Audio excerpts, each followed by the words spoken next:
નમસ્કાર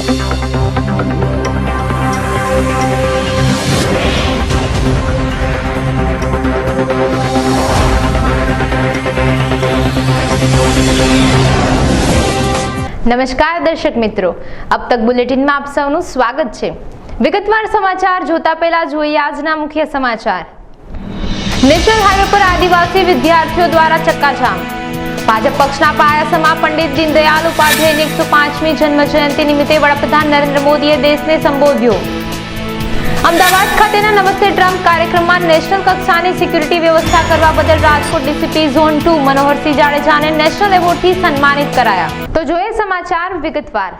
હાલરમાં ભગવાન દ્વારકાધીશની રાજધાની સાથે ધાર્મિક મહત્વ, રાજાશાહીમાં જામ સાહેબનો રાજપ્રમુખનો દબદબો, દેશમાં કટોકટી બાદ ઇન્દિરા ગાંધીના રાજકીય વનવાસ બાદ ફરી લાઇમલાઇટમાં લાવનાર જામનગરના રાજકીય નેતા બાદ પલટવારના રાજકારણ સાથે જામનગરનો ઇતિહાસને છેલ્લા કેટલાક સમયથી કલંકિત કરવાના હીન પ્રયાસના પાછળ ધંધાકીય હરીફાઈ, રાજકીય અસ્તિત્વ ટકાવવા અને જ્ઞાતિમાં વર્ચસ્વ જાળવવાની હોડ કારણભૂત ગણવામાં આવી રહી છે। ત્યારે કેટલાક લેભાગુ નેતાઓના ઇશારે પોલીસનું જે રીતે મોરલ તોડવાનો પ્રયાસ થઈ રહ્યો છે, ત્યારે જામનગર જિલ્લાના નવનિયુક્ત એસપી દીપેન ભદ્રેન માટે પોલીસનું મોરલ ટકાવી રાખવા મોટો પડકાર બની ગયો છે। જામનગર જિલ્લાનો વિશાળ દરિયા કિનારો, રિલાયન્સ અને એસઆર જેવી મલ્ટીનેશનલ કંપનીમાં કોન્ટ્રાક્ટ મેળવવા સહિતના મુદ્દે ચાલતી રમતમાં લેભાગુ મીડિયાના કહેવાતા પત્રકારો પણ બાકાત રહ્યા નથી, કોઈનો હાથો બની રહ્યા છે। ત્યારે છેલ્લા કેટલાક સમયથી જામનગર જિલ્લાના નેતાઓમાં ચાલતી પક્ષપલટા અને પલટવારના રાજકારણનું પણ મહત્વ એટલું જ રહ્યું છે। લોકસભાની ચૂંટણીમાં કોંગ્રેસમાંથી ટિકિટ ન મળતા રાતોરાત ભાજપમાંથી ચૂંટણી લડીને પૂનમબેન માડમ વિજેતા બન્યા। તે રીતે કોંગ્રેસના ધારાસભ્ય ધર્મેન્દ્રસિંહ હકુબા જાડેજાએ પણ ધારાસભ્ય તરીકે રાજીનામું આપી ભાજપની ટિકિટ મેળવી મંત્રીપદ હાંસલ કર્યું છે। જામનગર અને દેવભૂમિ દ્વારકા જિલ્લામાં રિલાયન્સ, ન્યારા એનર્જી રિફાઇનરી, ગળી detergent, crane India, Tata chemical અને સિક્કા thermal plant, DCC cement, GNFC સહિતની કંપનીમાં કોન્ટ્રાક્ટ મેળવી બાહુબલીમાંથી રાજકીય અગ્રણી બનેલાઓને પોલીસ સાથે અવારનવાર સંઘર્ષમાં આવવું પડતું હોય છે, જેના કારણે કાયદો અને વ્યવસ્થા કથળી રહ્યા છે। રિલાયન્સ કંપનીના કરતા હરતા પરિમલ નથવાણી, સાંસદ પૂનમબેન માડમ, કેબિનેટ મંત્રી આરસી ફળદુ, પૂર્વ સાંસદ વિક્રમભાઈ માડન, અને નાગરિક પુરવઠા પ્રધાન ધર્મેન્દ્રસિંહ એટલે કે હકુબા જાડેજા, ધારાસભ્ય રાઘવજીભાઈ પટેલ અને પબુઆ માણેક જેવા મોટા ગજાના રાજકીય નેતાઓની આંતરિક લડાઈમાં પ્રજાની શાંતિ હણાઈ રહી છે તેવું જાણકારો કહી રહ્યા છે। રાજકોટ મહાનગરપાલિકાની સ્ટેન્ડિંગ કમિટીની બેઠક આજરોજ સેન્ટ્રલ ઝોન કચેરી ખાતે સ્ટેન્ડિંગ કમિટી ચેરમેન ઉદયભાઈ કાનગડની અધ્યક્ષતામાં યોજાઈ હતી, જેમાં 61 જેટલી દરખાસ્તોમાંથી 8 દરખાસ્તને રિટેન્ડરિંગ કરવામાં આવી હતી અને 1 દરખાસ્તને નામંજૂર કરવામાં આવી હતી। અંદાજે 45 કરોડના વિકાસ કામોને બહાલી આપવામાં આવી હતી, જે અંગે વધુ વિગત સ્ટેન્ડિંગ કમિટી ચેરમેન ઉદયભાઈ કાનગડે આપી હતી। ખાસ કરી રાજકોટ મ્યુનિસિપલ કોર્પોરેશનના તમામ સ્મશાનો રાજકોટની સેવાભાવી સંસ્થાઓ દ્વારા એનું સંચાલન થાય છે, આપણે એમને ગ્રાન્ટ આપતા હોઈએ છીએ, પરંતુ અત્યારે જે કાંઈ કોરોનાની મહામારી પછી એ લોકોને જે કાંઈ આર્થિક સહયોગ જે પ્રાઇવેટ લોકો પાસેથી, એનજીઓ પાસેથી મળતો હોય એમાં પણ એ લોકોને પ્રોબ્લેમ હતો। એટલે એ લોકોની માગણી હતી કે અમને મૃતદેહ એક વ્યક્તિ દીઠ 200 રૂપિયા આપવામાં આવે। એટલે કમિશનરશ્રીએ 200 રૂપિયાની દરખાસ્ત જે મોકલી એમાં 200 રૂપિયા વધારવા માટેની મોકલી હતી, પરંતુ પછી પાછી અમને રજૂઆત આવતા સ્ટેન્ડિંગ કમિટીએ નિર્ણય કરી 200 રૂપિયાની બદલે વધારે 100 રૂપિયા આપી 300 રૂપિયાની એને સ્મશાનને ગ્રાન્ટ એક બોડી દીઠ કરી દેવામાં આવી છે।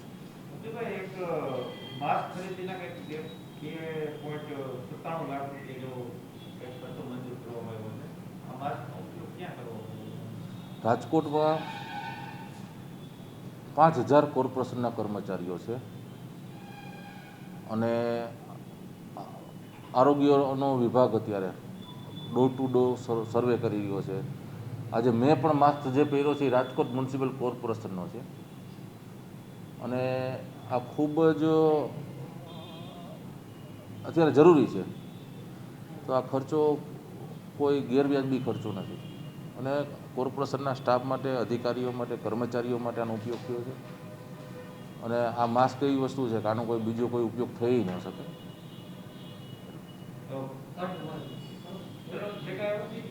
દેશનો સૌથી મોટો પક્ષ ભારતીય જનતા પાર્ટીના પાયાના સ્થાપક પંડિત દીનદયાળ ઉપાધ્યાયજીની 105મી જન્મજયંતિ નિમિત્તે ભારતના વડાપ્રધાન નરેન્દ્ર મોદીએ દેશને સંબોધ્યા હતા તેમજ દીનદયાળ દ્વારા પાર્ટી અને દેશ માટે આપવામાં આવેલી સેવા વિશે પણ જણાવ્યું હતું।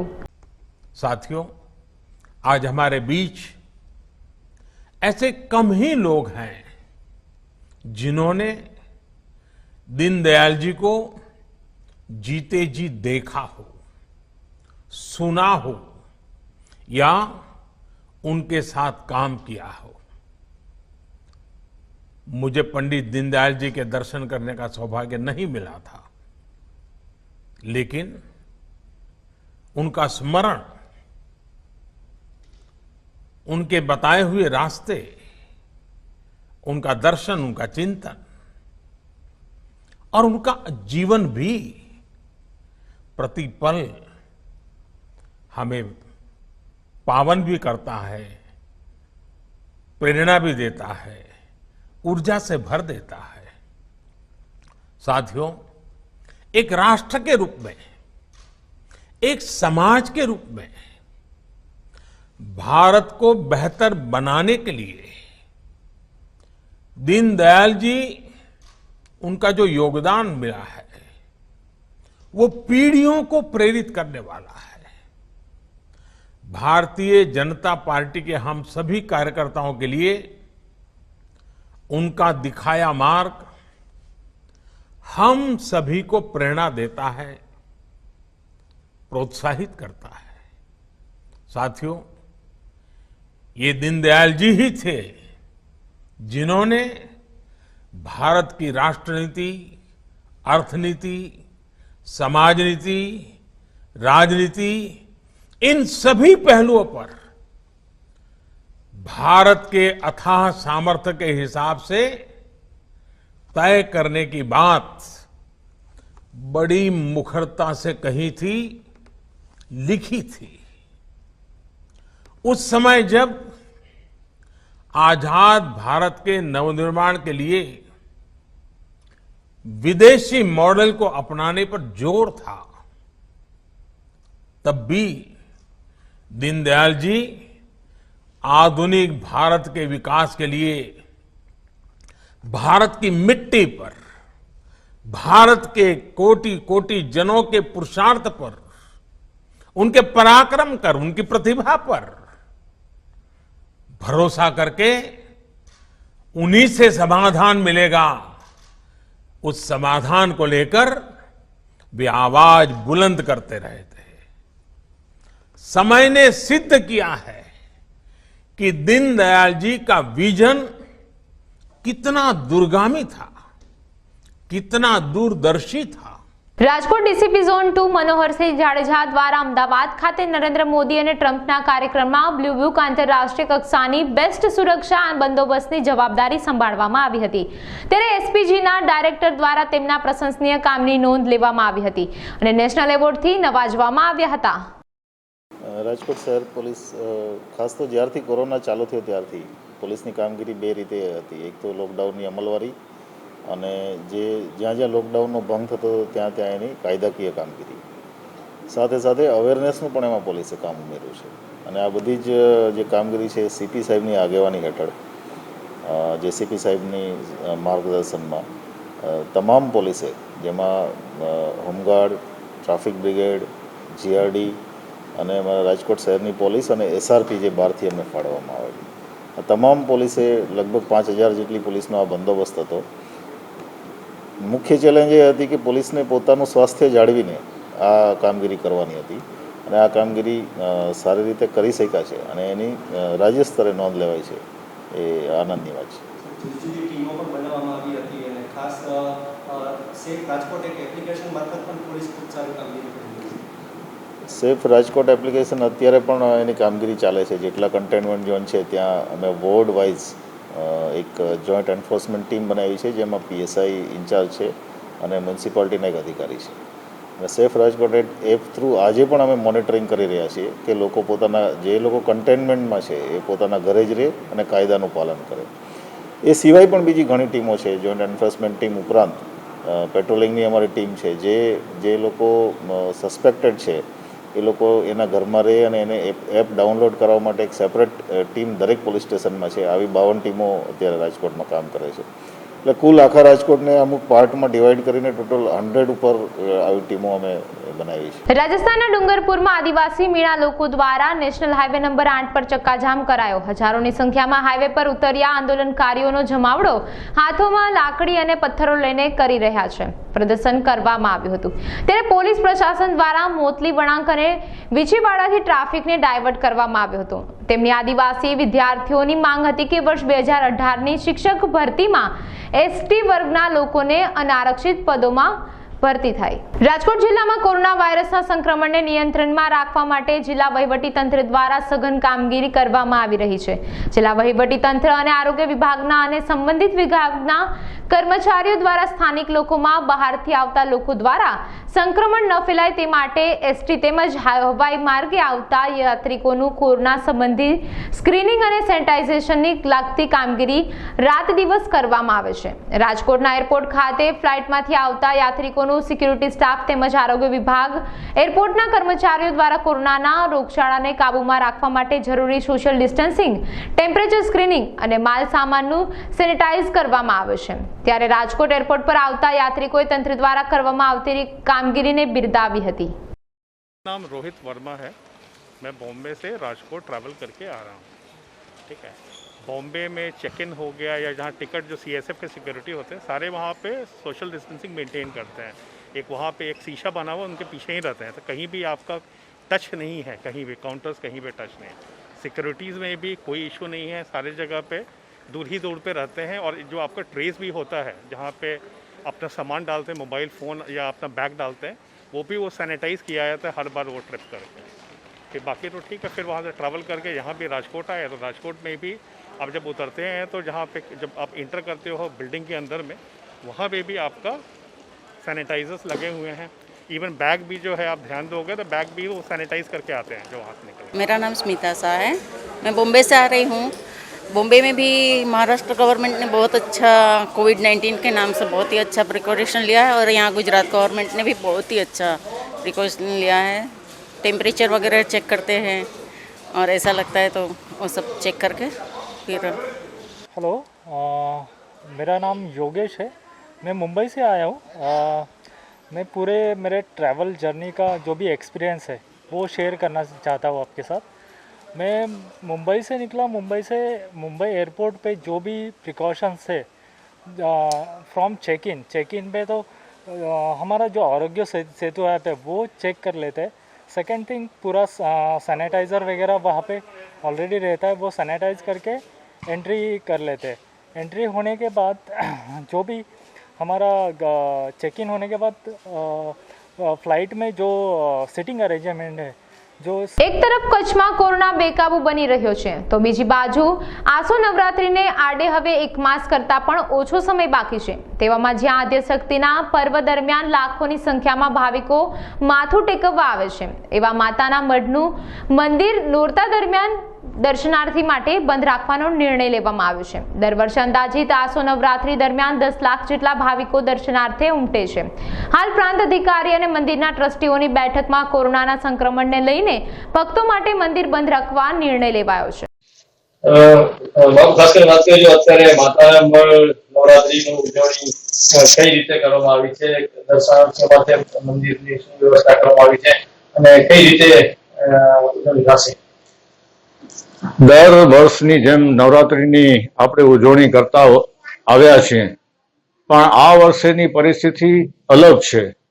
આ વર્ષે આખા દુનિયાની અંદર કોરોનાનો ચેપ બહુ ફેલાઈ રહ્યો છે અને તેમાં દિવસે દિવસે વધતો જાય છે. ત્યારે કચ્છ અને સૌરાષ્ટ્રમાંથી પદયાત્રીઓ, માઈ ભક્તોની સંખ્યા મોટા પ્રમાણમાં દર્શનાર્થ કરવા માટે માતાના મઢમાં નવરાત્રિની જ્યારે આવે છે, ત્યારે આ સંજોગોમાં અમે બધા ગામના સરપંચ, ગામના આગેવાનો, માતાના મઢના ટ્રસ્ટીઓ બધાએ વિચાર્યું કે કેવી રીતે આપણે ગોઠવવો. પ્રાંત અધિકારી સાહેબ પણ અમારી મિટિંગ બોલી, અમારા સૂચન લીધા. બધાનું સુર એવું થયું કે ભાઈ આ લોકો સૌરાષ્ટ્રમાંથી, સુરતથી ઘણા લોકો પદયાત્રીઓ અથવા માઈ ભક્તો વ્હીકલથી આવતા હોય અને એમને પોતાને ક્યાંક ચેપ હોય અને કચ્છની અંદર પણ અત્યારે ખૂબ પ્રમાણમાં કોરોનાનો ચેપ પ્રસરી રહ્યો છે, ત્યારે આવા સંજોગોમાં બધાએ ભેગા થઈને નિર્ણય કર્યો કે ભાઈ દર્શનાર્થીઓ માટે મંદિર બંધ રાખવામાં આવે. એટલે આમ તો નવરાત્રી પહેલી 17 તારીખના પહેલો નવરાત્રો ચાલુ થાય છે અને 16 તારીખના ઘટ સ્થાપના છે. પણ આપ કેટલા વર્ષ સુધી જો આપણે બધા જોઈએ છીએ કે નવરાત્રીથી 2 દિવસ પહેલા પણ લોકો રાજસ્થાન રાજ્યમાં આદિવાસી વિદ્યાર્થીઓનું આંદોલન 18 દિવસથી ચાલી રહેલ છે, જેથી રાજસ્થાન રાજ્યને અડીને આવેલ અરવલ્લી જિલ્લામાં આ આંદોલનના કોઈ પ્રત્યાઘાત પડે તે માટે અરવલ્લી જિલ્લા પોલીસ દ્વારા પહેલેથી જ તકેદારી રાખવામાં આવેલ હતી. ત્યારે આજે રાત્રે શામળાજી આશ્રમ 4 રસ્તા પર નેશનલ હાઈવે નંબર 8 ઉપર આદિવાસી સમાજના 10 થી 15 યુવકો એકત્રિત થયેલ હતા અને પૂર્વ તકેદારીના ભાગરૂપે આશ્રમ 4 રસ્તાએ શામળાજી પોલીસ ત્યાં હાજર હોય એકત્રિત થયેલ યુવકોને સમજાવતા તેઓ શાંતિથી જતા રહ્યા હતા અને કોઈ કાર્યક્રમનું આયોજન કરેલ ન હતું. રાજસ્થાન રાજ્યમાં ચાલતું આ આંદોલન ઉગ્ર બનતા અરવલ્લી જિલ્લામાંથી પસાર થતા નેશનલ હાઈવે નંબર 8 ઉપરથી વાહનો ડાયવર્ટ કરી ભિલોડા તરફ લઈ અંબાજી તરફ તથા મેઘરજ ઉંડવા થઈ વાહનોને તકેદારીના ભાગરૂપે ડાયવર્ટ કરવામાં આવ્યા છે અને જિલ્લામાં બીજા કોઈ પ્રત્યાઘાત ન પડે તે માટે પૂરતો પોલીસ બંદોબસ્ત તથા સતત પેટ્રોલિંગ ચાલુ કરી દેવામાં આવ્યું છે. હાલ સુધી જિલ્લામાં કોઈ અનિચ્છનીય બનાવ બનેલ નથી. સાથે જીલ્લા પોલીસ દ્વારા આંદોલન અંતર્ગત ખોટી અફવાઓથી દૂર રહેવા અને પોલીસને સહકાર આપવા અનુસૂચિત જનજાતિના લોકોને અપીલ કરી છે. રાજ્યસભામાં ખેડૂતલક્ષી બિલ પાસ થયું છે, તેનો વિરોધ કોંગ્રેસ દ્વારા કરવામાં આવી રહ્યો છે. ત્યારે દાદરાનગર હવેલી ખાતે પણ કોંગ્રેસ દ્વારા વિરોધ કરવામાં આવી રહ્યો છે. કોંગ્રેસ દ્વારા પત્રકાર પરિષદનું આયોજન કરવામાં આવ્યું હતું, જેમાં ખેડૂતલક્ષી બિલના વિરોધમાં આવનારા સમયના કાર્યક્રમો વિશે જણાવતા કહ્યું હતું કે આવેદન આપવામાં આવનાર છે તેમજ આંદોલન પણ કરવામાં આવનાર છે તે વિશે જણાવવામાં આવ્યું હતું. સાથોસાથ આ આંદોલનમાં ગામડાઓના ખેડૂતો પણ જોડાશે તેમ જણાવવામાં આવ્યું હતું. यानी ये तीनों चीज़ ऐसी बताती है कि हमारे जो खेडूत हैं उनकी जो उत्पादक होती है वो पहले ऐसा था कि खेडूत की जो उत्पादक वो मंडी में जाती थी, मंडी में सरकार का एक भाव नक्की होता था, उस प्राइस के नीचे मंडी में कोई खरीदते नहीं थे और खेडूत बेचता भी नहीं था क्योंकि सरकार ने एक भाव तय किया हुआ रहता है. फिर उसके ऊपर बोली लगती थी, तो जो सरकार ने 10 रुपये भाव नक्की किया हुआ तय किया है उसके ऊपर उनको 12 रुपये में बेचते थे, कोई 15 में भी खरीदता था, कोई 20 में भी खरीदता था. इस तरह से खेडूत को मुनाफा होता था. लेकिन हमारी ऑल इंडिया कांग्रेस कमेटी के आदेश पर पूरे देश में आज के दिन और आने वाले समय में लगातार इस किसान विरोधी बिल जो आया है इसके अगेंस्ट में पूरे देश में कांग्रेस ने एक कार्यक्रम तय किया हुआ है, तो लगातार अभी हमारे आपको वो लिस्ट भी हम दे देंगे. तो लास्ट हमारे यहाँ पर ऑल इंडिया कांग्रेस कमेटी के हमारे जो सेक्रेटरी है वो भी 8 तारीख को यहाँ पर किसान आंदोलन को लेकर यहाँ पर पहुँचने वाले हैं. तो बिल्कुल यहाँ पर हम दादरानगर हवेली कांग्रेस समिति इस बिल का विरोध करते हैं और आने वाले समय में इसके अगेंस्ट में शासन प्रशासन के सामने या केंद्र मोदी सरकार के सामने हम इसको लेकर कर आंदोलन करेंगे. और ये बातें ये जो 3 बिल है इसको हम हमारे लोगों तक जन तक लोगों तक पहुँचे कि ये किसान विरोधी बिल है, इसके समर्थन में आप हमारा सहयोग करें, सपोर्ट करें और इसका बहुत जोर से विरोध करें और कोशिश करें. पूरे देश में प्रदर्शन कर रहे तो वही गुजरात में हो रहे नहीं देंगे तो अरेस्ट करेंगे. हम कोशिश करें अपना कोरोना का टेस्ट वगैरह का फाइनल कर लिया है. ये आप बोल रहे हो कि रेडी करेंगे किसान. देखिए दादरानगर में किसान कितना है, किसान तो मतलब अभी जो आम के बगीचे है वो भी तो किसान जो भी उसको उजागर. देखिए जो अभी भारत सरकार जो किसान विरोधी अध्यादेश लेकर के आई है उसके विरोध में पूरे भारत में कांग्रेस पार्टी गली गली में मोहल्ले मोहल्ले में आंदोलन करने जा रही है और हम किसानों को जागरूक करके ये बताने का प्रयास कर रहे हैं कि आपके विरोध में है और सरकार को ये आवाज़ बुलंद करके बताने वाले हैं कि आपने जो अध्यादेश लाए हैं वो अध्यादेश किसान विरोधी है, मजदूर विरोधी है और कांग्रेस इसका कभी भी समर्थन नहीं करेगी. भारत सरकार को ये अध्यादेश वापस लेना होगा. उसी के लिए हम 28 तारीख को यहाँ पे जो हमारे कलेक्टर हैं उनको राष्ट्रपति के नाम से एक आवेदन देंगे. हम यहाँ पे धरना प्रदर्शन करेंगे. उसके बाद हम 2 तारीख को सभी पंचायतों में किसान की आवाज़ को लेकर के वहाँ आंदोलन करेंगे और 8 तारीख को एक किसान सम्मेलन करने जा रहे हैं, जिसमें हमारे राष्ट्रीय सचिव जो है श्री विश्वरंजन जी मोहंती जी वो यहाँ आएंगे और हम लगातार इन 15 दिनों में हर पंचायत में हमारी टीम तैयार हो गई है। वो इस बात के लिए जागरूक करेंगे किसानों को और हम कोशिश करेंगे कि हमारी आवाज़, हम छोटे प्रदेश हैं पर हमारी आवाज़ भी दिल्ली तक वैसे ही गूंजेगी जैसे बाकी स्टेट की आवाज़ गूंजती है। और कोशिश करेंगे कि भारत सरकार जैसी किसान लैंड एक्विजिशन बिल लेकर के आई थी और हमारे तत्कालीन राष्ट्रीय अध्यक्ष राहुल गांधी जी ने जिस प्रकार से आंदोलन किया था और भारत सरकार को झुकना पड़ा था, एक बार पुनः इस भारत सरकार को ये किसान विरोधी जो अध्यादेश लेके आए हैं। और मित्रों, आपको मैं पहली बता दूं कि ये पहली बार इस देश के 70 साल के रिकॉर्ड में हुआ है कि किसान बिल जो है ना वो फाइनेंस बिल के माध्यम से ये अध्यादेश लेके आई है सरकार। पिछले दरवाजों से, बंद दरवाजों से लोकतंत्र की हत्या कर करके इस तरीके के ये जो है चालें चली जा रही हैं। कांग्रेस इसका विरोध कर रही है। आप सभी पार्टियों से मिलिए, सभी पार्टियों से आप बात करिए, किसान के जो ऑर्गेनाइजेशन हैं उनसे बात करिए, उनके संगठन हैं उनसे बात करिए। इन्होंने एक भी किसी व्यक्ति से चर्चा किए बिना ये अध्यादेश लाए हैं। हम इसका विरोध करते हैं और पुरजोर तरीके से विरोध करेंगे। સેલવાસમાં સુવિધાઓના વધારા માટે તેમજ સેલવાસને ડિજિટલ બનાવવા માટે સેલવાસ મહાનગરપાલિકા અને બેંક ઓફ બરોડા વચ્ચે 15 વર્ષ માટેના એમઓયુ કરવામાં આવ્યા છે। આ એમઓયુમાં સેલવાસને ડિજિટલ બનાવવામાં આવશે અને સેલવાસના લોકો મહાનગરપાલિકાના કામો ઘરે બેઠા ઓનલાઈન કરી શકશે। વેરો ભરવો કે અરજી કરવી જેવા અનેક કામો ડિજિટલી ઓનલાઈનથી થઈ શકશે।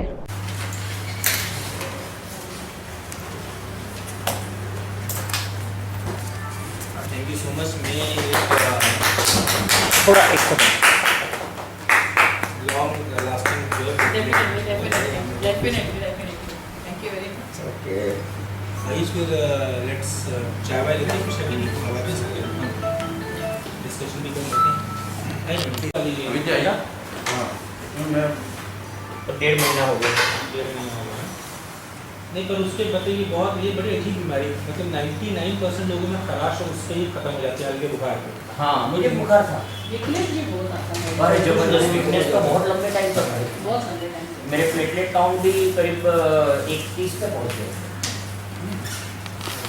see what are the things which they need and all those things, so वो भी तुरंत करा लेगा because they need to work fast on that।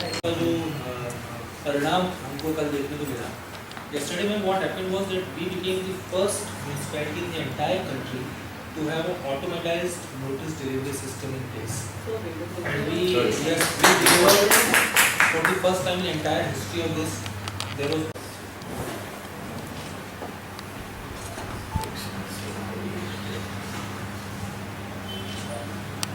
पक्का कोई लोकेलिटी है पीओएल नाम से, 100 लोकेलिटीज है हमारे यहाँ पे। अगले दिन आपकी प्रॉपर्टी की वो लोकेशन और ये आपकी प्रॉपर्टी है, तो बेसिकली आपका घर का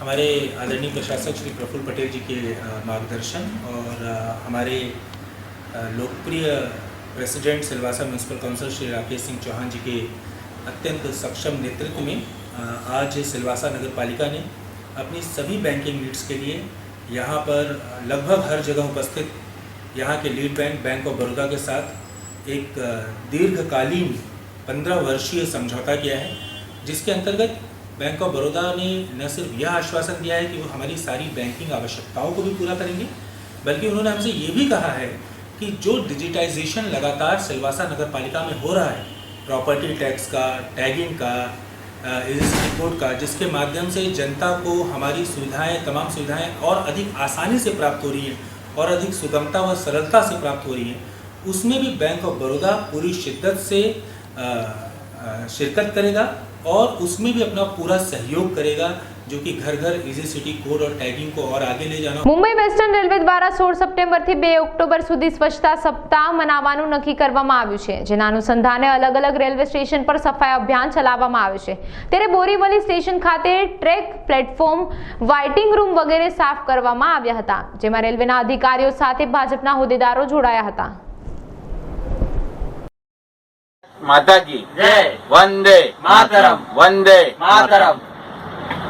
आज तारीख 23 और 24 ये 2 दिन मुंबई डिवीजन का उपनगरीय रेलवे स्टेशन बोरीवली, यहाँ पर रेलवे द्वारा आयोजित स्वच्छता पखवाड़ा के अंतर्गत स्वच्छता अभियान का कार्यक्रम रखा गया था। इस कार्यक्रम में यहाँ के हमारे स्थानिक आमदार श्री सुनील राणे जी, नगर सेविका बीनाबेन दोषी, भारतीय जनता पार्टी के सभी कार्यकर्ताओं ने जाकर यहाँ पर स्टेशन पर स्वच्छता अभियान में भाग लिया है।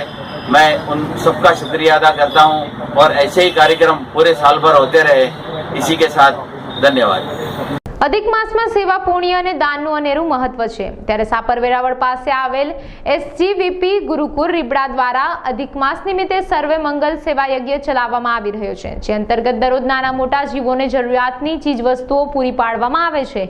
તેમાં આજે રખડતી ગાયોને લાપસી તથા લાડવા વેરાવળ, દેરડી, કુંભાજી, ગોંડલ તથા વિવિધ જગ્યાએ જઈ ખવડાવવામાં આવ્યા હતા। હાલ લોકડાઉન અને અનલોક પરિસ્થિતિ વચ્ચે સ્કૂલ કોલેજો બંધ છે, ત્યારે વિદ્યાર્થીઓ ફાજલ સમયનો સદુપયોગ કરી પોતાનામાં રહેલી કલા વિકસાવી રહ્યા છે।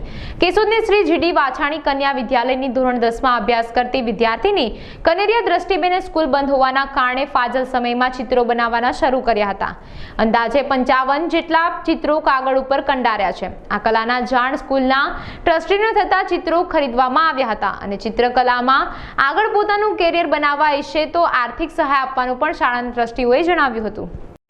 શ્રી GD વાછાણી કન્યા વિદ્યાલયમાં અભ્યાસ કરતી કનેરિયા દ્રષ્ટિ આમ તો મારા પટેલ વિદ્યાર્થી ટ્રસ્ટની અંદર એક પહેલા ધોરણથી જ અભ્યાસ કરે છે અને નાનપણથી જ શાંત, સરળ સ્વભાવ અને હોશિયાર વિદ્યાર્થીની છે। 1 થી 7 ધોરણ GD વાછાણી પ્રાઇમરીમાં અભ્યાસ કરેલ છે અને 8 ધોરણ અને 9મા ધોરણથી આ શાળામાં આવી ત્યારથી શિક્ષણના ઉત્તરોત્તર વિકાસની સાથોસાથ શાળામાં થતી ઇતર તમામ પ્રવૃત્તિઓમાં એ રસ ધરાવે છે અને આ લોકડાઉનની પરિસ્થિતિમાં ઘરે રહી અને સમયનો સદુપયોગ કરી અને એણે ચિત્રો બનાવ્યા અને આ ચિત્રો અમારા સુધી પહોંચાડ્યા છે। ત્યારે આ ચિત્રો અમે અમારા ટ્રસ્ટ, અમારા તમામ સ્ટાફ અને અન્ય જૂથોમાં પહોંચાડ્યા, જેથી આ દીકરીની પ્રશંસાઓ વધે અને એનામાં રહેલી શક્તિનો વધુને વધુ વિકાસ થાય એવી અમારી સૌની ઈચ્છા છે। મારું નામ કનેરિયા દ્રષ્ટિ રાજેશભાઈ છે। હું ધોરણ 10માં શ્રી GD વાછાણી કન્યા વિદ્યાલયમાં અભ્યાસ કરું છું। આ કોરોનાના કાળ વચ્ચે જ્યારે લોકડાઉન આવ્યું ત્યારે એવો વિચાર આવ્યો કે આ નવરાશના પળોમાં શું કરવું, અને ત્યારે ભણતર પણ બંધ હતું, એટલે મેં મારી અંદરની કળાને બહાર કાઢી। મને ડ્રોઈંગ અને પેઇન્ટિંગ કરવાનો ખૂબ જ શોખ હતો। આ નવરાશના પળોમાં મેં ઘણી ડ્રોઈંગ એન્ડ પેઇન્ટિંગ કરી અને આ બધા ફોટા મેં મારા સ્કૂલના આચાર્ય શ્રી મંજુલાબેન ભીમાણી અને મારા સર ડૉક્ટર BM દેવડિયા સરને મેં આ ફોટા મોકલ્યા। તો એને ખૂબ પ્રોત્સાહન આપ્યું મને, અને એને આ ફોટા મારા સ્કૂલના ટ્રસ્ટી અને બધાને મોકલ્યા। તેમને પણ મને ખૂબ પ્રોત્સાહન આપ્યું, વાહવાહી આપી અને એને મને સપોર્ટ કર્યો કે આગળ આ વિષયમાં વધવા માટે પ્રોત્સાહન આપ્યું। અને તમે વિદ્યાર્થી અને વાલીઓને અને વિદ્યાર્થીઓને અને વાલીને મારે એ કહેવું છે કે વિદ્યાર્થીઓ, તમે જ્યારે નવરા બેસો ને ત્યારે ખોટો ટાઈમ મોબાઈલ અને ઇન્ટરનેટ વચ્ચે ન બગાડો। તમારામાં અંદર રહેલું જે ટેલેન્ટ છે ને એને બહાર કાઢો। અને વાલીઓ માટે ખાસ છે કે તમે તમારા બાળકને એના ઉપર પ્રેશર ના કરો કે તું આમાં જા, એનામાં અંદર જે ટેલેન્ટ રહેલું છે તેમાં જવા દો। જેમ કે મારા મમ્મી પપ્પાએ મને મારામાં જે ટેલેન્ટ રહેલું છે એને વિકસાવવા માટે ખૂબ પ્રયત્ન કર્યો। તમારા મમ્મી પપ્પાનો શું વ્યવસાય છે? મારા મમ્મી પપ્પા હું એક સામાન્ય ફેમિલીમાંથી આવું છું। મારા મમ્મી પપ્પા પશુપાલન કરે છે, દૂધનો ધંધો છે અમારે, તો એને મને આ વિષય પર ખૂબ પ્રોત્સાહન આપ્યું છે। સેલવાસના ખારરપાડા પંચાયતમાં સેલવાસના કલેક્ટર સંદીપ કુમાર દ્વારા જાહેર જનતા સાથે બેઠક યોજી હતી। લોકોના પ્રશ્નો સાંભળી નિરાકરણ કરવામાં આવ્યું હતું। ત્યારે અથલના સ્થાનિક લોકો દ્વારા વર્ષો જૂનો પ્રશ્ન કંપનીઓ દ્વારા છોડવામાં આવેલ દૂષિત પાણીથી તેમની ખેતી અને જમીનને પ્રદૂષિત થાય છે, જે અંગે ચર્ચા કરવામાં આવી હતી। ત્યારે કલેક્ટર સંદીપ કુમાર સિંહે તમામ ગ્રામજનોને ખાતરી આપી હતી કે તંત્ર આની કાળજી લેશે અને સંબંધિત કંપનીઓ પર કાર્યવાહી કરશે। प्रोजेक्ट के बारे में जाना। इसके अलावा हमने जो है 3 रिप्रेजेंटेटिव जहाँ पर आए हैं, जो अलग अलग पंचायतों का अलग अलग एरिया का प्रतिनिधित्व करते हैं, वो लोग आए हुए हैं, उनको भी हमने सुना है। और अभी समय की कमी की वजह से मुझे यहाँ पे जाना पड़ेगा, लेकिन मैं आप सभी लोगों को ये आश्वस्त करना चाहता हूँ कि जो आपने प्रॉब्लम यहाँ पे उठाए हैं, और आपने बिल्कुल सही कहा कि हमारी यहाँ की जो मातृभाषा है गुजराती, मराठी और हिंदी, इस भाषा के तहत आप लोग को समझाया जाए, बताया जाए कि आप लोग अपना जो भी पॉइंट है और जो भी ऑब्जेक्शन है वो इस लैंग्वेज में रख पाए। पोल्यूशन कंट्रोल कमेटी की तरफ से पूरा प्रयास किया गया कि उसी लैंग्वेज में नोटिस जारी किया जाए, लेकिन परंतु अगर कोई त्रुटि रह गई है या कोई कमी रह गई है उसको दूर करने का प्रयास करेंगे। मैं प्रशासन की तरफ से और यहाँ पर जो हमारी एक जिम्मेदारी बनती है, उस जिम्मेदारी के नाते मैं आप सभी लोग को ये बताना चाहता हूँ कि न केवल ये जो हमारा सॉलिड वेस्ट मैनेजमेंट प्लांट आ रहा है, जिसकी वजह से यहाँ पर जो भी हमारे खररपाड़ा पंचायत, अंकलाश पंचायत या जो भी आसपास के गांव हैं जहाँ पर कि एरिया अफेक्ट होंगे, उसके लिए हमारा पूरा जो है ध्यान इसकी तरफ रहेगा। और हम लोग जैसा कि आपने कहा कि अगर कोई त्रुटि होती है या कोई कमी होती है या किसी कारणवश जहाँ पर कोई मछली का अगर कुछ मछली पालन जो करते थे, नदी की पानी जो खराब होती थी या खेतों में पानी आता था, कोई भी ऐसा प्रॉब्लम होता है, उसमें हम लोग कानूनी कार्रवाई पूरी तरीके से करेंगे। इसमें हम एक कदम भी जो है पीछे नहीं उठाएंगे, क्योंकि जिनका भी प्रोजेक्ट आता है उनकी जिम्मेदारी बनती है उसको ठीक तरीके से चलाना। आप सभी लोगों को कि जैसा कि आप सभी जानते हैं कि जैसे जैसे विकास होता है और जैसे उद्योग धंधे और बाकी साधन बढ़ते हैं, आप सभी लोगों को मालूम है दादरा नगर हवेली, दमन, वापी, वलसाड, उमरगांव, दहीगांव, ये पूरे देश में एक बहुत बड़ा इंडस्ट्रियल हब है, जहाँ पर कि बहुत सारी इंडस्ट्रीज जो है यहाँ पे रहती है।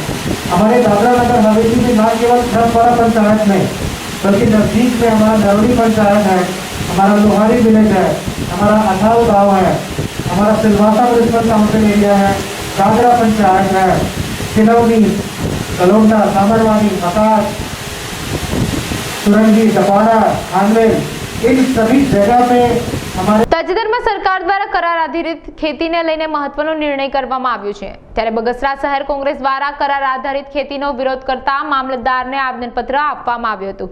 સાથે સરકારના આ નિર્ણયથી દેશને આર્થિક નુકસાન થશે તેવું જણાવ્યું હતું। બગસરા શહેર કોંગ્રેસ પ્રમુખ રમેશ કરાણિયા, આજે અમે બગસરા શહેર કોંગ્રેસ અને તાલુકા કોંગ્રેસે મળીને આજે રાષ્ટ્રપતિને અમે લખીને આપ્યું છે કે જે સરકારે 3 વટહુકમ બહાર પાડ્યા છે ખેડૂત વિરોધી, તેને તરત ને તરત પાછા ખેંચે। આમાં ક્યાંય પણ ખેડૂતને ફાયદો થતો નથી, એકંદરે નુકસાન છે। જેવી રીતે જીઓ આવવાથી BSNL નાબૂદ થઈ ગયું છે, તેવી રીતે આ ખેડૂતને પણ નેસ્ત નાબૂદ થવાના પ્રયત્નો કરી રહ્યા છે। ખેડૂતનો અત્યારે અવાજ છે કે ખેડૂત જો વાવી શકે છે તો ખેડૂત કાપી પણ શકે છે। તો ભાજપે એ હવે ધ્યાન રાખવાનું, જો ખેડૂત વિરોધી આવી પ્રવૃત્તિ કરશે તો ખેડૂતને ભાજપને ખેડૂત કાપી પણ બતાવશે। આમાં ખેડૂતને નુકસાની શું જાય છે અત્યારે? ખેડૂતને નુકસાની એ જાય છે કે અત્યારે જે તે કરારી ખેતી થઈ ગઈ છે અને મલ્ટીનેશનલ કંપનીઓ ખરીદી કરવા આવશે। મલ્ટીનેશનલ કંપની ભારતીય જનતા પાર્ટીના પ્રેરણા સ્ત્રોત પંડિત દીનદયાળ ઉપાધ્યાયની 105મી જન્મ જયંતિની મુંબઈ ખાતે ઉજવણી કરવામાં આવી હતી। જન્મ જયંતિને લઈને સ્વચ્છતા અભિયાન ચલાવવામાં આવ્યું હતું। ભાજપના સાંસદ ગોપાલભાઈ સેટ્ટીની અધ્યક્ષતામાં કાર્યક્રમ યોજવામાં આવ્યો હતો, તેમજ દરેક ઘરોમાં ઝંડા લગાવવામાં આવ્યા હતા। माता की जय, भारत माता की जय, वंदे मातरम, वंदे मातरम। नमस्कार, मेरा नाम योगेश सकपाल है। मैं अपने वार्ड 17 का युवा अध्यक्ष हूँ। हमारे आज 25 तारीख डॉक्टर पंडित दीनदयाल उपाध्याय इनका जयंती निमित्त हमारे वार्ड में हमारे सब कार्यकर्ता के फील्ड में और बोरोली के विधानसभा के अंदर श्री नरेंद्र मोदी जी, अपने कार्य सम्राट श्री गोपाल शेट्टी और अपने आमदार श्री सुनील राणे जी, इनके माध्यम से और इनके विचार संहिता से हम लोगों ने प्रोग्राम का उपलब्ध किया है। वो प्रोग्राम मतलब ऐसा है कि हमारे जितने बोरोली में हमारे वार्ड में जितने भी कार्यकर्ता है, वो कार्यकर्ता के घर पे जाके एक अपना पक्ष का झंडा लहरा के उनके साथ थोड़ी सी विमान मोशन करके उनसे बातचीत करके पंडित दीनदयाल के बारे में थोड़ी सी उनको इन्फॉर्मेशन दे के कोई उनको मार्गदर्शन करे। फिर उसके बाद हर जगह पे ये जाके हम लोग संबोधित करें कि पंडित दीनदयाल का कार्य कैसा था, इसके बारे में हम लोग संबोधित करना चाहते हैं। તો દર્શક મિત્રો, આ હતા આજના અબ તક બુલેટિન. કાલે ફરી મળીશું. ત્યાં સુધી જોતા રહો અબ તક. નમસ્કાર.